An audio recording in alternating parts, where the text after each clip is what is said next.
दे रहा है। तुम रेस के घोड़े हो, तुम्हें दुनिया से अग्रण्य लेकर जाना है, इसलिए वो तुम्हें कष्ट प्रदान कर रहा है। उसमें हमें दुखी नहीं होना, उसमें हमें कष्ट नहीं लेना।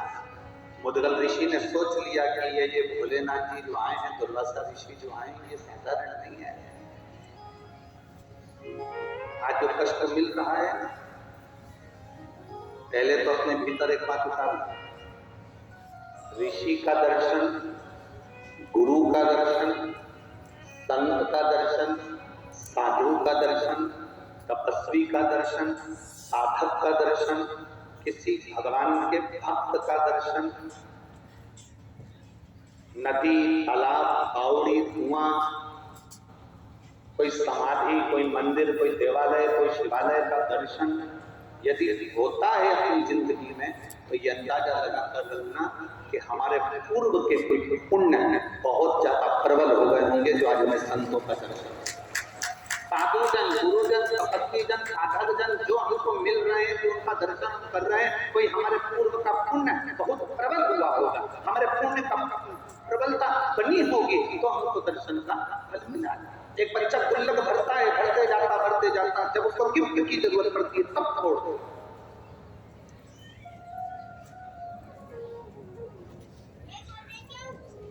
मुद्गल ऋषि देख दुर्वासा जी ने देखा,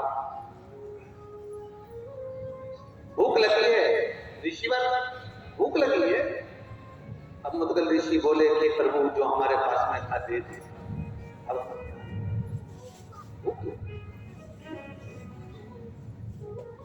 मुद्गल ऋषि ने अपनी बहू की पत्तल पर देखा,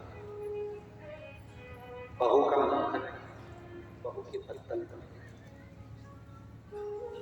क्या देखा, बहू की पत्तल पर कि बहू की आंख से अश्रु उस पत्तल पर टपक,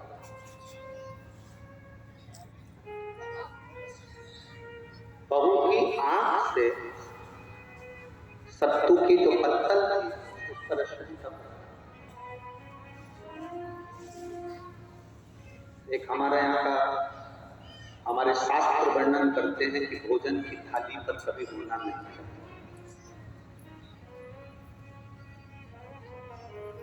भोजन की थाली के सामने कभी मत रो।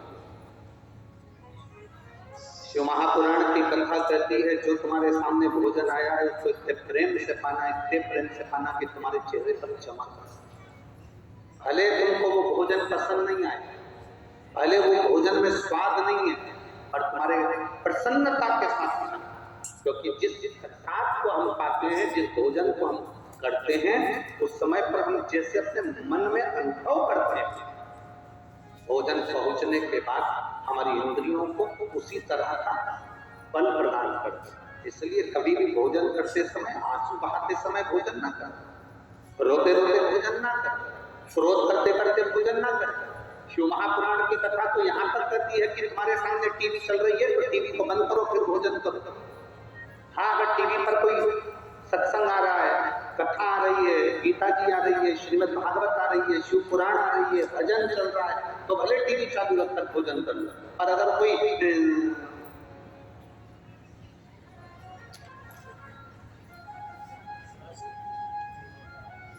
भाभी जी घर पर है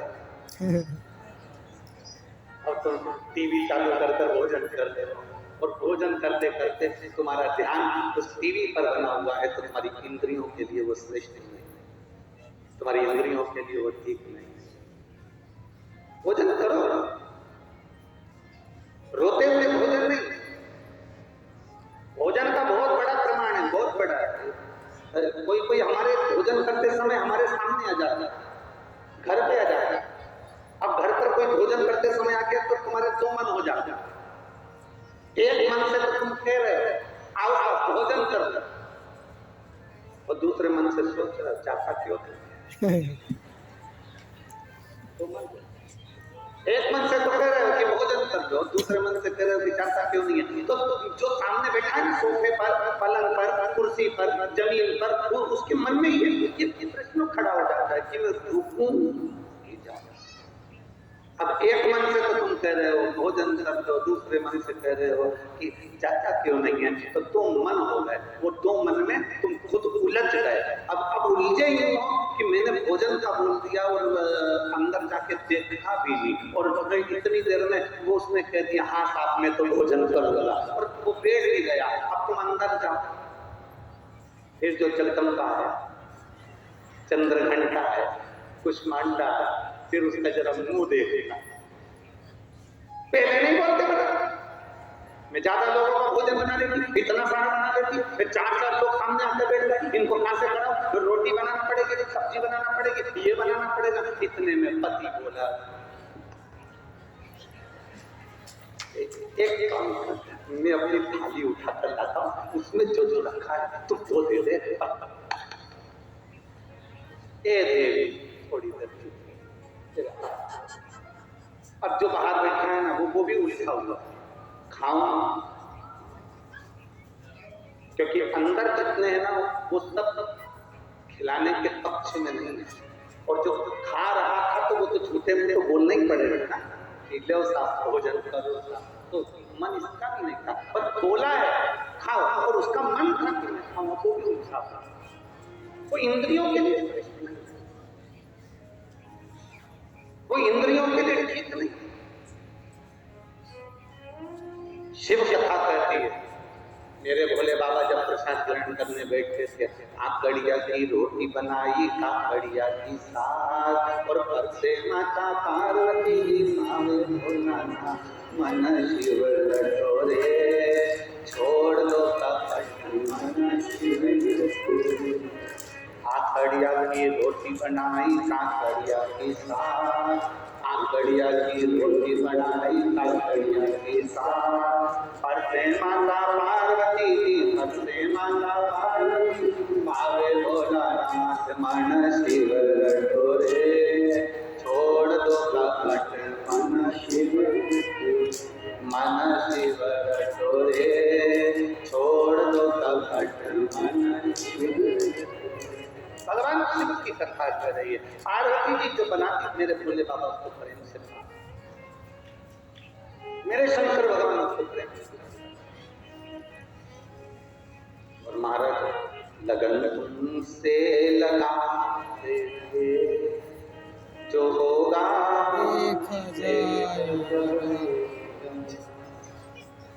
एक बार जोरदार ताली बजाकर पूज बोल।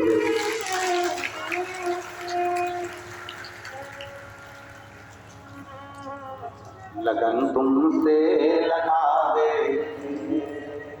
जो होगा देखा जाएगा, तुम्हें अपना बनावे जो होगा देखा जाएगा, तुम्हें अपना बनावे जो होगा देखा जाएगा। भोजन करते समय आंसू नहीं निकलना, भोजन करते समय अश्रु न निकलना। अब आंसू टपके तो फिर थोड़ा सोचने वाली बात है कि आंसू गिरे, अश्रु आए।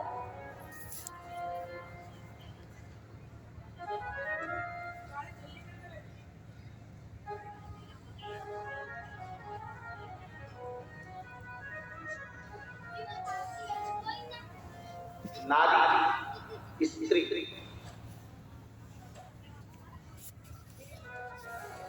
सबसे सुंदर और सबसे बलवान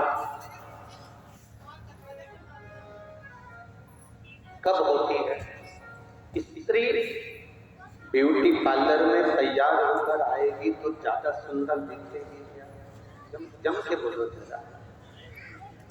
स्त्री कहीं वो क्या बोलते हैं आजकल तो एक्सरसाइज करने की जगह को जिम, हाँ जिम, वहाँ ट्रेनर है कोई दीदी और वो उसको पूरी एक्सरसाइज करा रही है और उसको बल प्रदान कर दिया तो क्या वो बलवान हो जाएगा?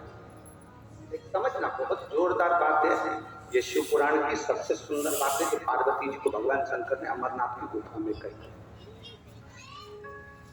इस अमरनाथ जी की गुफा में तुम दर्शन करने जाते हो, अमरनाथ की गुफा में ज्ञान देते समय भोलेनाथ जी ने अमर कथा के अंदर इसको वर्णन किया। जरा ध्यान दें। जितने आस्था चैनल पर सुन रहे हैं, जितने फेसबुक यूट्यूब पर सुन रहे हैं,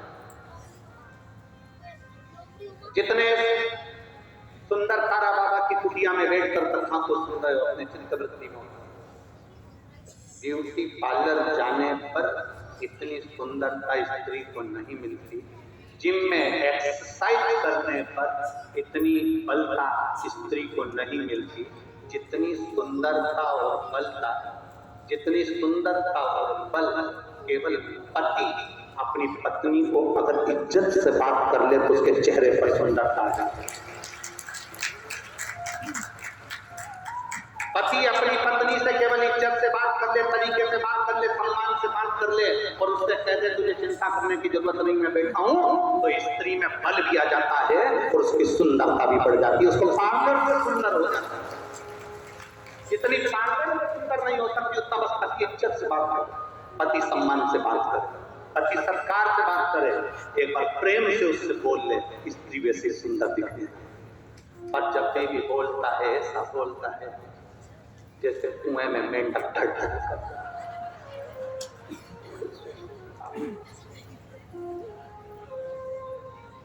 एक छोटा सा पत्र किसी ने भेजा है, उस पत्र में कल के पर्चे में था, उस पत्र में उसने लिखा